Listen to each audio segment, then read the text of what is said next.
Il est 8h30, heure de Jérusalem, 7h30 à Paris. C'est l'heure de la revue de la presse et des médias israéliens de ce matin sur Studio Kalita, relayé sur les ondes de Radio J. C'est aujourd'hui que le président de l'État, Reuven Rivlin, doit confier officiellement à Binyamin Netanyahou le soin de former la prochaine coalition gouvernementale. La cérémonie se déroulera à la présidence de l'État et le Israël Hayom l'annonce en première page, tout en mentionnant en titre un extrait de l'intervention faite hier soir par Binyamin Netanyahou au Palais de la Nation à l'occasion de la fête de la victoire du Likoud, une fête qui s'est déroulée en présence de plusieurs milliers de militants avec comme vedette de la chanson Eden Benzaken. Monsieur Netanyahou, dans son allocution, a insisté sur le fait qu'il sera le premier ministre de tous les Israéliens, mais il a tout de même déploré que certains dans le camp qui a perdu les élections, a-t-il dit, ne se soient pas imprégnés de la victoire de la droite. J'ai entendu des responsables de gauche qui ont menacé et qui ont dit que si je nommais un ministre de la Justice venant du Likoud, je le paierais très cher, a dit Binyamin Netanyahou. Le journal nous montre une photo du Premier ministre, de son épouse Sarah et d'Eden Benzaken hier soir donc sur la scène du Palais de la Nation du Binyané Haouma à Jérusalem. Le Maariv, lui, nous révèle qu'avant les élections, le roi Abdallah de Jordanie et le roi Mohamed VI du Maroc avaient repoussé une requête de M. Netanyahou de les rencontrer donc dans le cadre de la campagne électorale, probablement avec une volonté pour le Premier ministre de consolider son leadership en tant qu'homme d'État et personnalité qui est également reconnu dans le monde arabe, en particulier dans certains pays modérés. Tous les quotidiens israéliens soulignent qu'hier, pour la première fois depuis les élections du 9 avril, Naftali Bennett a reconnu sa défaite et la défaite de la nouvelle droite. Il lui a manqué moins de 1400 voix, vous le savez, pour franchir le seuil d'éligibilité. Je suis le seul responsable de cet échec, a admis Naftali Bennett. Je resterai toujours un soldat au service de mon pays, a-t-il dit. Quant à Ayelet Shaked, elle a publié un post séparé dans lequel elle se dit optimiste pour l'avenir, et il est vrai qu'elle a de bonnes raisons de l'être. Shaked est devenue très populaire en Israël, en particulier dans les rangs de la droite, et pas seulement. Selon certains observateurs, elle n'aura pas le moindre mal à se frayer un chemin vers le sommet de la direction du Likoud lors des prochaines élections. Le Yediot Aharonot nous montre un selfie d'adieu réalisé hier conjointement par Naftali Bennett, Ayelet Shaked, Alona Barkat et Madan Kahana, les 4 premiers membres de la liste de la nouvelle droite. Le site Ynet lui revient ce matin en détail sur l'historique de cette nouvelle droite, de son apogée à sa chute.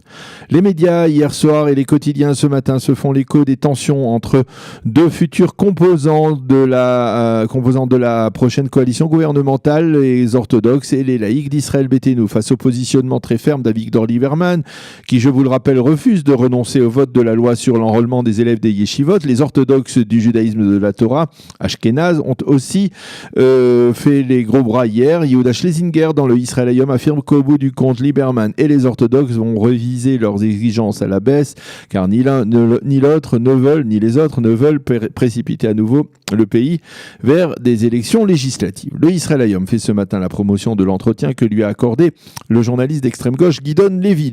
Levy est considéré en Israël comme le porteur de la voix des Palestiniens dans le Haaretz, dans son journal, et pourtant, durant cet entretien, on découvre un autre Gidon Levy qui affirme ne pas détester, comme beaucoup de ses confrères journalistes de gauche, Binyamin Netanyahou. Levy s'en prend également dans son entretien au Parti travailliste israélien qu'il accuse de ne pas représenter la gauche, ni même le camp de la paix.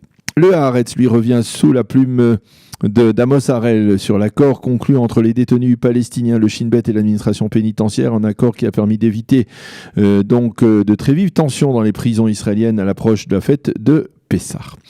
Les Israéliens, ou au moins certains journalistes israéliens, continuent à s'intéresser à l'incendie de Notre-Dame de Paris. Le Yediot Aharonot a estimé que l'événement était de taille et qu'il justifiait l'envoi de son éditorialiste vedette Nahum Barnea à Paris.